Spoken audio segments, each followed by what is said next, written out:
Olá pessoal, meu nome é Ricardo, eu sou professor de Direito Eleitoral aqui do curso Estratégia e nós vamos dar sequência aos nossos estudos nesta videoaula dos direitos de nacionalidade.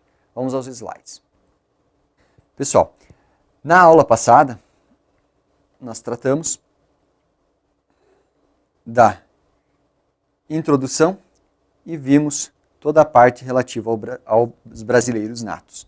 Nesta aula nós vamos analisar as hipóteses de naturalização, veremos a questão da quase nacionalidade, perda de nacionalidade e tratamento jurídico do brasileiro nato e naturalizado. Vamos lá, pessoal. Em relação aos brasileiros naturalizados. O brasileiro naturalizado é aquele que adquire a nacionalidade brasileira. Ou seja, nós vamos tratar do modo derivado de aquisição da nacionalidade brasileira.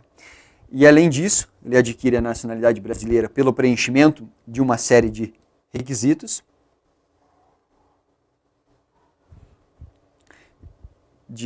conforme conforme os critérios estabelecidos pela nossa Constituição. Lembro aqui, pessoal, que em relação aos brasileiros naturalizados, não se discute a aplicação dos critérios do ius soli do ius sanguíneo. Esses critérios são efetivamente aplicados apenas para o modo originário.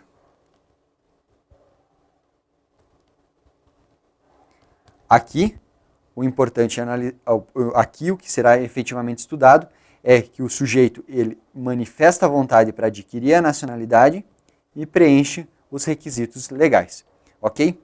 A disciplina dos brasileiros naturalizados, ela vem do artigo 12, vem lá no artigo 12 ainda, nós estamos nesse dispositivo, inciso 2º, nas alíneas A e B. São duas hipóteses. A primeira hipótese é denominada de naturalização ordinária, remete à ideia de naturalização comum, é a forma mais tradicional, e temos também a naturalização extraordinária, que exige um maior número de requisitos. Ok, pessoal? Vamos ler o dispositivo e na sequência já passamos a análise detalhada de cada um deles. Então, serão considerados brasileiros naturalizados os que, na forma da lei, adquiram a nacionalidade brasileira, exigidos aos originários de países de língua portuguesa, com apenas residência por 1 ano ininterrupto e idoneidade moral. A outra hipótese, vem na linha B, se reporta a qualquer estrangeiro. Vejamos, pessoal. Os estrangeiros de qualquer nacionalidade, residentes na República Federativa do Brasil, há mais de 15 anos, notem que é muito mais do que o outro, lá nós tínhamos apenas 1 ano ininterrupto, e sem condenação penal, ok? Veja que, diferentemente da hipótese da linha A, aqui nós falamos apenas em idoneidade moral. Na linha B, nós falamos em condenação, que não poderá exigir da ausência de condenação penal, desde que requeiram a nacionalidade brasileira. Pessoal, vamos dando sequência aqui. A naturalização ela pode ser classificada em tácita ou expressa. A naturalização tácita, nós a trouxemos aqui, pessoal, apenas para um registro histórico. O entendimento aqui é o seguinte: a da naturalização tácita é que o sujeito ele adquire a nacionalidade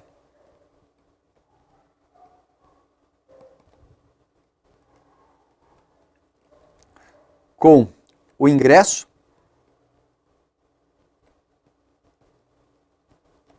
no território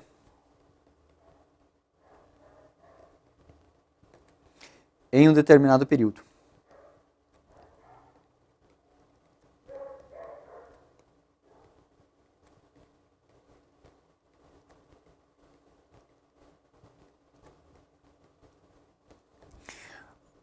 Hoje, nós não temos em nosso ordenamento atual nenhuma hipótese de nacionalidade originária. Contudo, na Constituição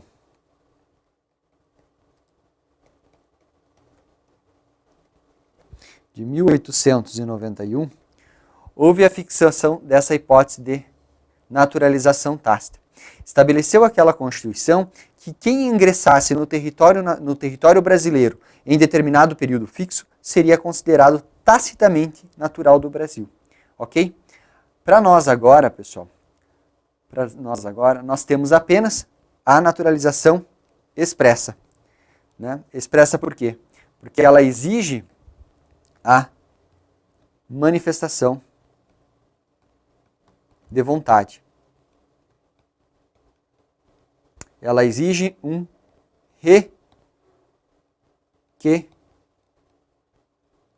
requerimento. Ok, pessoal? Ao contrário da hipótese tácita, aqui na naturalização expressa exige-se a manifestação de vontade.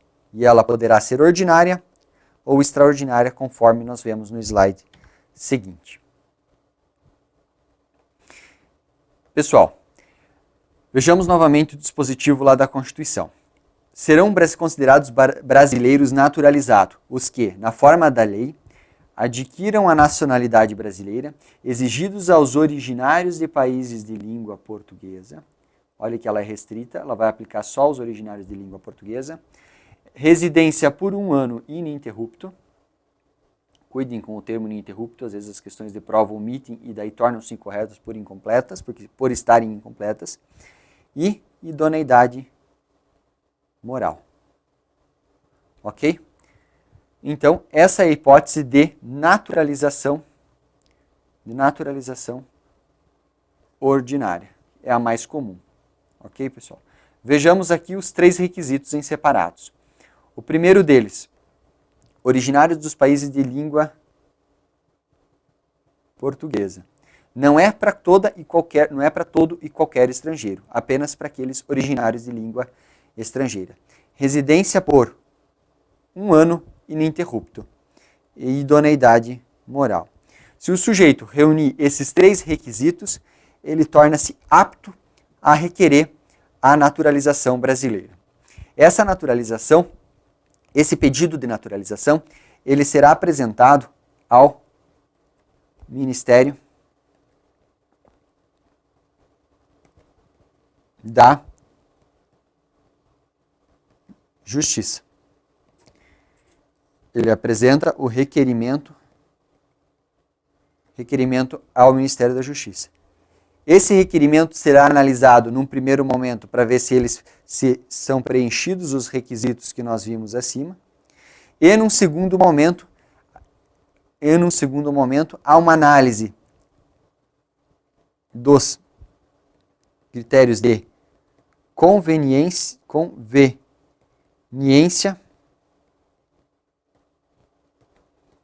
e oportunidade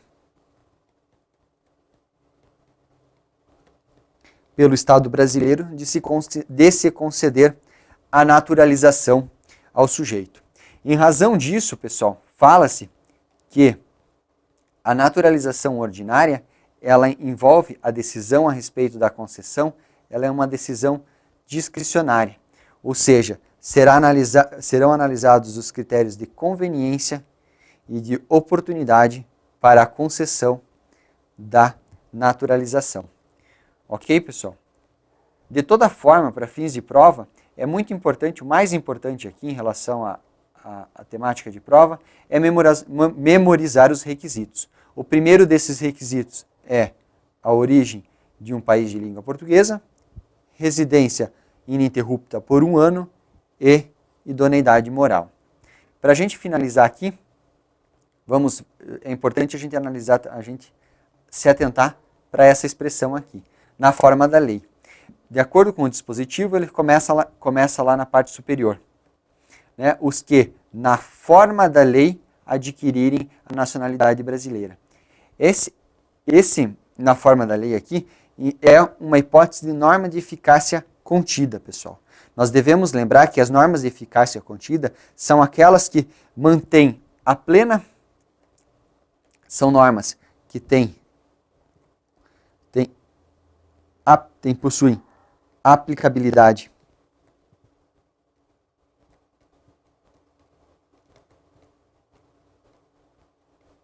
restringível.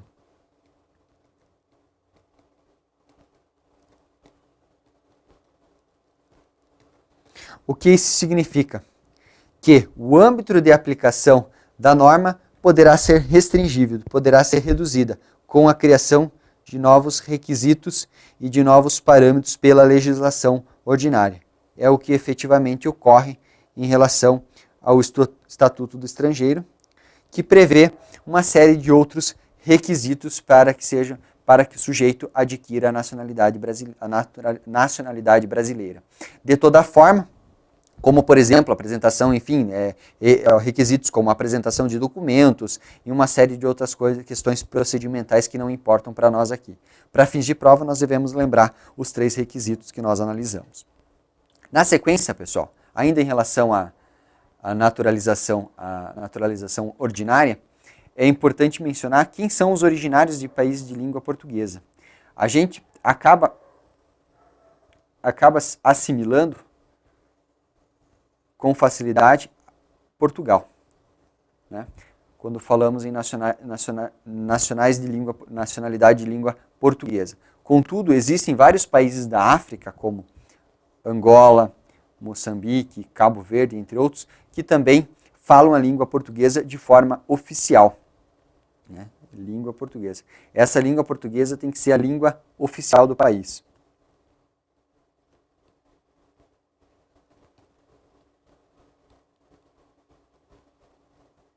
Todos os países que adotarem a língua portuguesa como oficial poderão, todas as pessoas que forem originárias de países que adotam a língua portuguesa como língua oficial, poderão adquirir a nacionalidade brasileira. Ok? E com isso, pessoal, nós encerramos aqui o trato dessa primeira hipótese com um esquema no qual nós sintetizamos todos os elementos aqui da nacionalidade, da naturalização ordinária. Ok? Então, aplica-se a todos os países que falarem português oficialmente, e são 2 os requisitos trazidos pela Constituição. O primeiro deles é residência mínima por 1 ano, lembrem, ininterrupto, e, em seguida, a idoneidade moral. Cuidem com questões de prova, nós já alertamos isso lá quando vimos o primeiro slide, mas a gente não está a falar aqui de condenação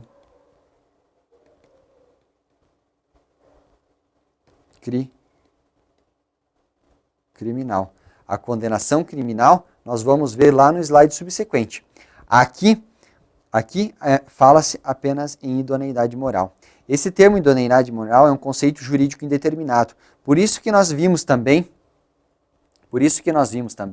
que em relação à idoneidade moral, que nós vimos lá que a decisão é discricionária. Compete ao Ministério da Justiça aferir se o sujeito tem idoneidade moral. Compete a ele determinar esse conceito aqui, que é um conceito amplo e vago.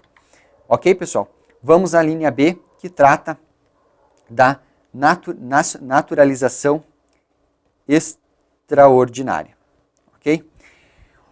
Serão brasileiros naturalizados os estrangeiros de qualquer nacionalidade, ok? Pode ver que o conceito é amplo, residentes na República Federativa do Brasil há mais de 15 anos, da mesma forma, ininterruptos, e aqui sim, pessoal, sem condenação penal.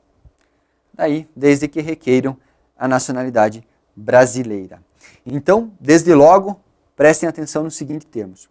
Qualquer nacionalidade. Há mais de 15 anos. Se a questão mencionar que os estrangeiros de qualquer nacionalidade residentes na República Federativa do Brasil e omitir o há mais de 15 anos, está errada a questão. Tem que ser há mais de 15 anos. E, além disso, sem condenação penal, desde que requeiram a nacionalidade brasileira. Conforme nós mencionamos, essa é a hipótese denominada de extraordinária ou quinzenária. Quinzenária por quê? Porque se refere a 15 anos. Ela é denominada também de extraordinária porque ela possui mais requisitos.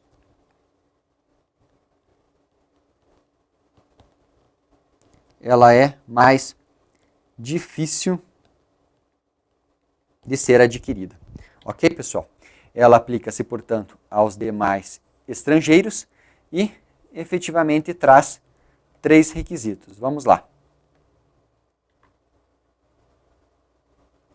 Primeiro requisito é residência por 15 anos ininterruptos. Na verdade, aqui, para deixar até mais completo o slide, nós temos que colocar há mais de 15 anos ininterruptos, ausência de condenação penal e o requerimento do interessado.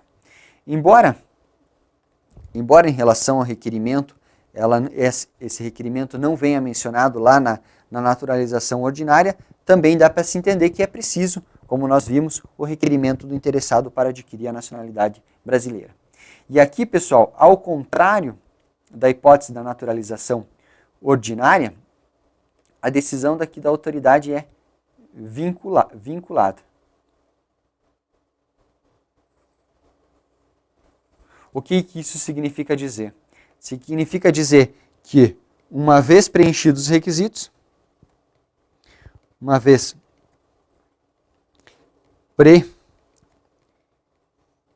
preenchidos os requisitos, ela será concedida. Né? Uma vez preenchidos os requisitos, ela será concedida porque a decisão é vinculada. Ok, pessoal? Para finalizar, nós trazemos aqui um quadro no qual nós comparamos 2 hipóteses. Vejamos bem rápido aqui, pessoal. Naturalização ordinária e naturalização extraordinária. A naturalização ordinária é daqueles que falam português, ao passo que a naturalização extraordinária envolve as demais nacionalidades.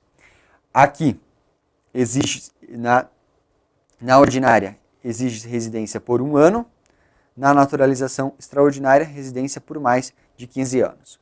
Na naturalização ordinária, ele precisa de idoneidade moral. Na naturalização ordinária, ele não pode ter condenação penal. Em ambos os casos, conforme nós falamos, tem que ter o requerimento do interessado. A decisão na naturalização ordinária, ela é discricionária, e na naturalização extraordinária, ela é vinculada. Ok, pessoal? Com isso, nós finalizamos aqui o trato dessa matéria e damos sequência aos nossos slides. Aqui, no próximo tópico, nós iremos estudar a questão da quase nacionalidade, que retrata a discussão do português equiparado. É uma situação bastante específica. A quase nacionalidade, ela não é nacionalidade. Como o próprio nome indica, o sujeito está próximo de adquirir a nacionalidade brasileira, mas não adquire. Esse tratamento privilegiado que é concedido ao português, ele existe porque o nosso país fora colonizado por portugueses. E há uma proximidade muito grande entre Brasil e Portugal, principalmente no que diz respeito à língua. Em razão disso, a nossa Constituição disciplina um tratamento favorecido aos portugueses no Brasil que não adquiram a nacionalidade brasileira, senão ele entra na hipótese da naturalização ordinária. Vejamos a Constituição. De acordo com o artigo 12, parágrafo 1º da Constituição, aos portugueses com residência permanente no país, se houver, aqui eu vou fazer um destacamento importante, se houver reciprocidade em favor de brasileiros, ou seja, se aos portugueses com residência no Brasil, se houver a reciprocidade em favor de brasileiros, serão atribuídos os direitos inerentes ao brasileiro. E daí, para a gente finalizar aqui, é muito importante para fins de prova, salvo os casos previstos nesta Constituição. Ok, pessoal?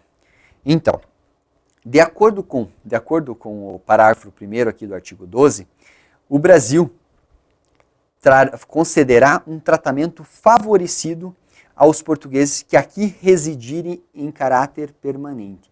Lembrem que lá na naturalização ordinária exigia-se 1 ano de residência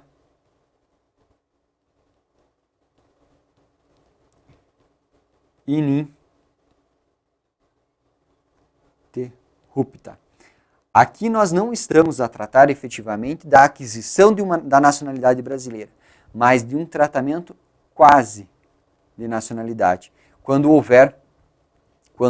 hipótese em que serão concedidos os mesmos direitos aos portugueses, ok?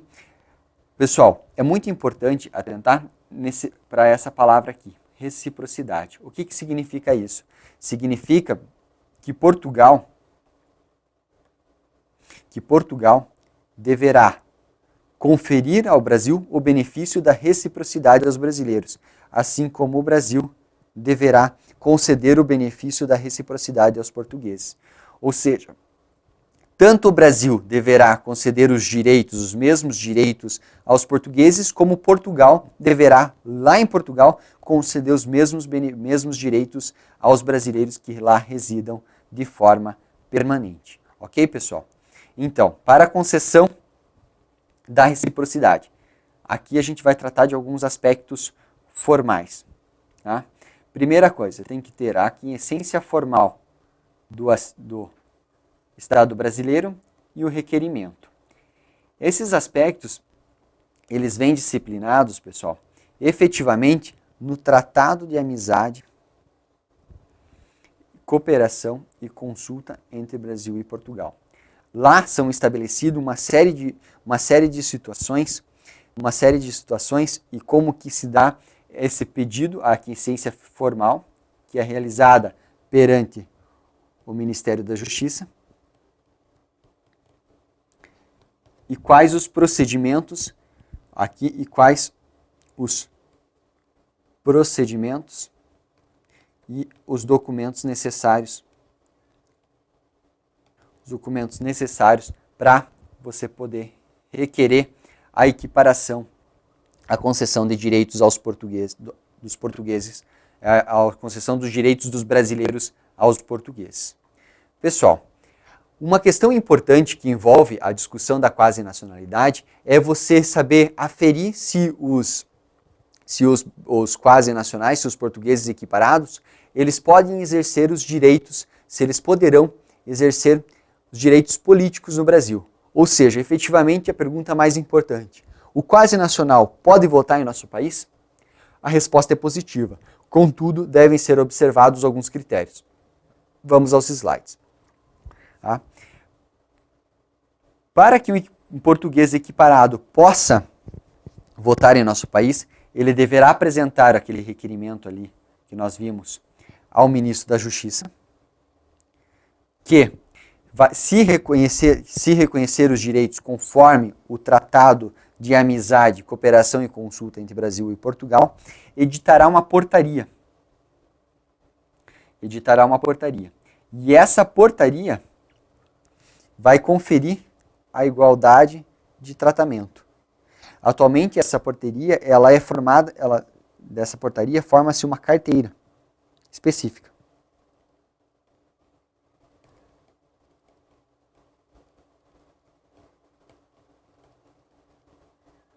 De posse dessa carteira específica, o sujeito pode alistar-se eleitor no cartório do seu domicílio. Ok? Tranquilo, né, pessoal? Portanto, como é uma equiparação de direitos, não há razão para que nós não concedamos os direitos políticos ao quase naturalizado. Na sequência da nossa aula, nós iremos abordar a questão do tratamento jurídico conferido ao brasileiro nato e ao brasileiro naturalizado. Pessoal, a regra, é muito importante que a gente memorize isso. A regra é que não há distinção entre brasileiros natos e naturalizados. Entretanto, a Constituição, ao longo do seu texto, disciplina em algumas hipóteses o tratamento diferenciado. E essas hipóteses de tratamento diferenciado, que são excepcionais, são cobradas com frequência em prova. Em razão disso, vejamos lá. O primeiro aspecto envolve a extradição. Segundo o artigo 5º, inciso 51 da Constituição, nenhum brasileiro será extraditado. Notem que o comando regra desse dispositivo é de que nenhum brasileiro será extraditado. Quando ele fala brasileiro e não distingue, nós devemos ter em mente que nenhum brasileiro nato, mais nenhum brasileiro naturalizado será extraditado. Contudo, a própria Constituição já cuida em trazer uma hipótese exceptiva. Vejamos lá, salvo o naturalizado, ou seja, o naturalizado, portanto, o nato nunca poderá, salvo o naturalizado, em duas hipóteses. Vamos à primeira. Em caso da prática de crime comum, praticado antes da naturalização, e também de envolvimento em tráfico ilícito de entorpecentes. Portanto, pessoal, nós temos o seguinte: o brasileiro nato nunca poderá ser extraditado. O brasileiro naturalizado poderá, em duas hipóteses. O brasileiro nato poderá ser extraditado em duas hipóteses. A primeira hipótese envolve a prática de crime comum. Esse aqui tem que ser antes da naturalização. Essa é a primeira hipótese de extradição do naturalizado, ou seja, do naturalizado. Lembrando que o nato ele nunca será extraditado.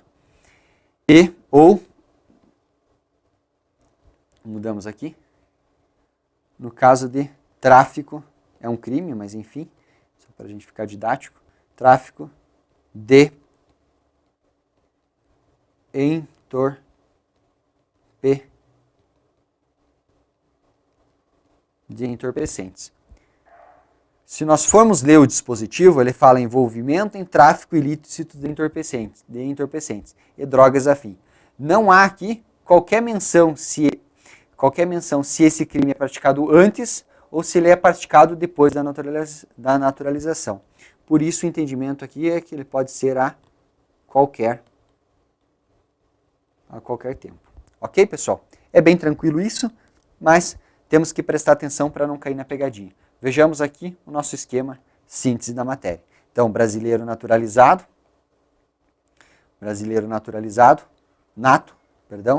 nunca poderá ser extraditado. O naturalizado, ele será extraditado em duas hipóteses. No caso de crime praticado antes da naturalização, ou crime de tráfico de entorpecentes praticado a qualquer tempo. Crime comum antes, crime de entorpecentes, crime comum antes, tráfico de entorpecentes a qualquer tempo. Com isso, pessoal, nós encerramos a nossa aula. Na próxima videoaula, nós concluiremos o assunto de direitos de nacionalidade.